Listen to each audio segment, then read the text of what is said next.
Hey, it's all with your spoiler-free guide to the first couple of days of patch 9.2, the end of eternity. Every week since the start of Shadowlands, I've been given some brief reminders of what's going on this week in Warcraft, and this week's no different, but with a new patch comes a new routine to get accustomed to.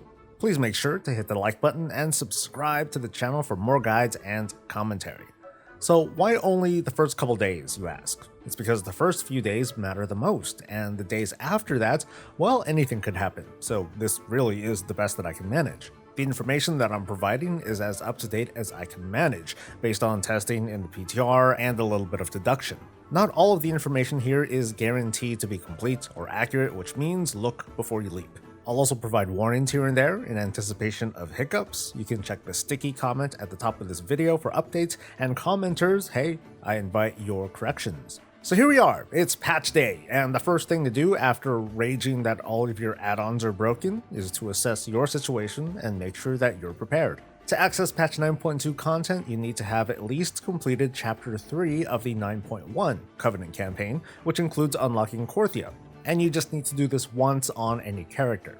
If so, you'll immediately receive a quest upon login to head to the Enclave in Oribos. Before you go though, double check a couple of things. Make sure you have a decent amount of backspace because as usual, you're gonna get a lot of random crap. Have some extra room for some goblin gliders to help you get around or to get out of a sticky situation. Now you don't have to do this next thing, but make sure that you're able to switch to the Venthyr Covenant at least for a little while. You won't immediately be farming for treasures in the new zone, as I'll tell you later in this guide, but once you do, having Door of Shadows will be very handy to bypass jumping puzzles and otherwise some annoying ledges. Those of you with other movement assistance abilities will have a bit of an advantage too. If you have neither though, don't worry too much, you're just playing the game, and those special little people can enjoy their special little abilities, blah. Anyway, off to the Enclave you go. You're gonna do some stuff, and then hey, you're walking on water, whoopee. For now, your next step is to follow the 9.2 campaign, meaning follow the campaign quests and pretty much only that. Many side quests offer some story context, but not much else. While questing, don't bother opening any chests or even taking on any rares, at least for now. Just do the campaign. The first 3 chapters of the campaign should be available on week 1. By the end of it, you'll be in a place called Exile's Hollow. You'll have a little robot companion, you'll have accessed the Cypher research console for the first time, and got familiar with it enough to have 120 ciphers of the first ones. This is the currency that lets you do research. At this point, the campaign should be done, and here are your next steps. Return to the Cypher console and start researching the second column by selecting the topmost research node and spending 45 of your ciphers on Aelic Understanding, which should require a research time of 18 hours. Also research Cashial Understanding for another 45 ciphers. I should point out that as I mentioned some of these longer research timers, after these are completed for the first time, an account-wide unlock will be triggered, and alts will have a near-instant research time afterwards. Running these specific researches will help you explore and discover more zone content. The other research perks are pretty cool. For now though, we're focusing on unlocking content though. If there happens to be a daily quest here, go ahead and pick that up, but otherwise we're done and let's go outside. Return straight to the quest hub and you may see a campaign quest marker. Although what it's actually offering is the weekly quest, Patterns Within Patterns. There is a chance it might not be there, and if so, that could be intentional. While patch 9.1 allowed immediate access to the weekly quest in Korthia, there's no guarantee that it'll appear here, but if it does, fantastic. Picking it up will let you start earning credit from exploring the zone, as well as running dailies and world quests, which are also unlocked and you've been saving for this moment. Your next step, if possible, is to complete the weekly and explore the zone. Be sure to pick up whatever dailies that are around Haven, Exile's Hollow, and Pilgrim's Grace, the other hub on the eastern side of the map. If you've got extra time today, complete any yellow side quests that you can. Some of these are going to give credit towards the Flying Meta achievement that'll be completable in a few weeks. In the meantime, open up whatever treasures you find, smash rares, and solve the puzzles that I couldn't while testing.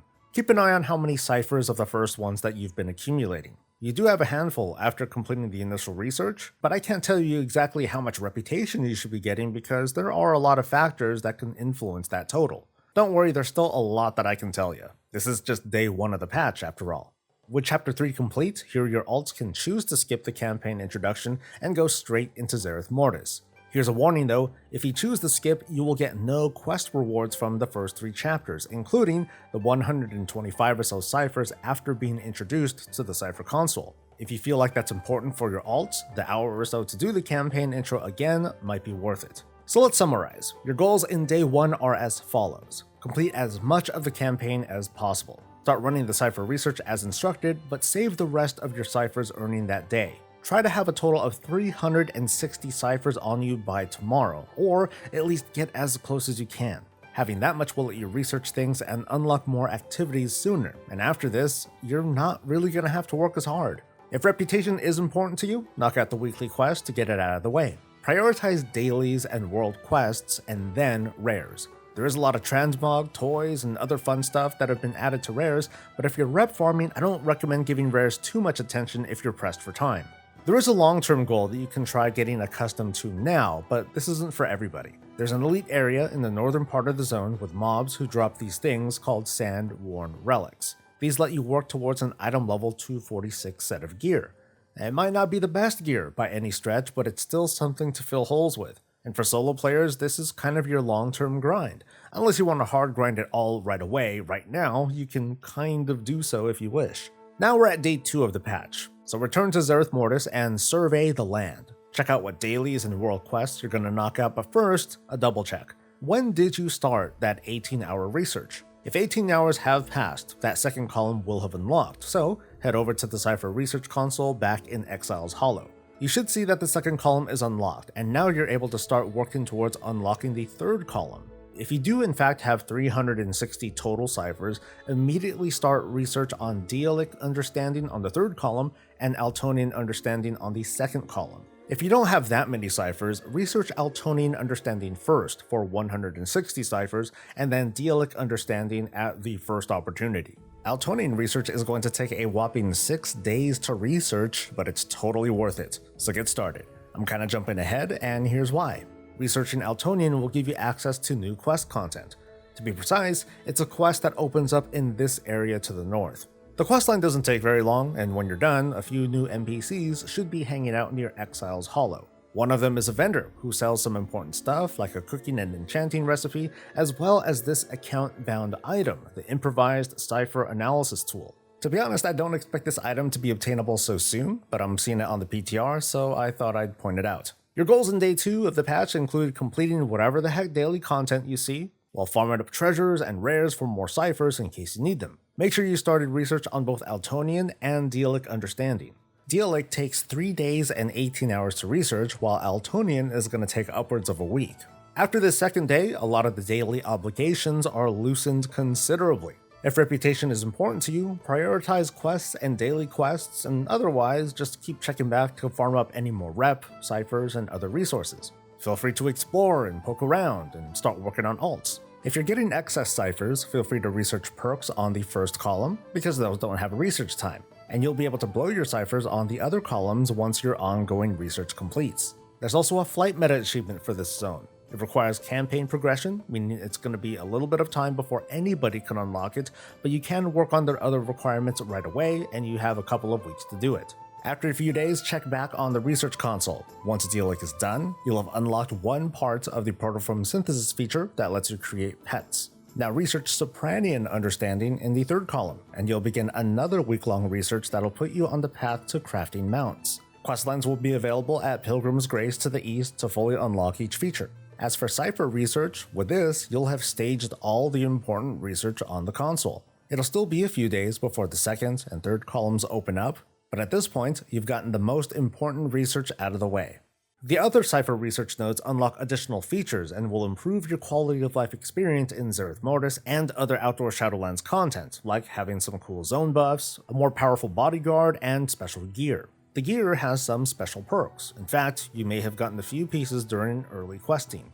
As you farm up and spend ciphers, future drops of cipher gear will go up in item level. It's kind of like how world quest rewards get better with renown. Cypher gear starts off dropping at an item level of 233, but will eventually get up to 252. For solo players, you'll be pretty formidable by the time you fully unlock what the research console can do. So research whatever you like in whatever order you want, depending on your preferences. Do you want a stronger bodyguard? Okay, how about buffs? How about using the zone environment against your enemies? You'll eventually find something to settle on, or maybe nothing at all. It's really your choice from here. And real quick, what else is happening this week? Torghast events are back this week with a chorus of dead souls. Now's a good time as any to remind you that along with higher layers of Torghast, the Jailor's Gauntlet, a boss rush mode, has opened up. These offer mostly cosmetic rewards, so do them at your leisure.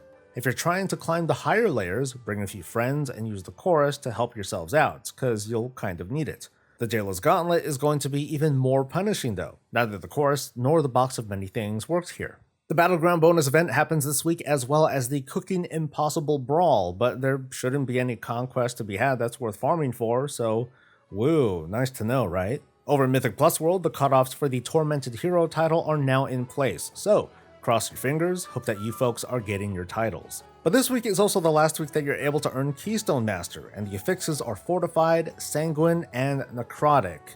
Yeah, okay, way to end things, huh?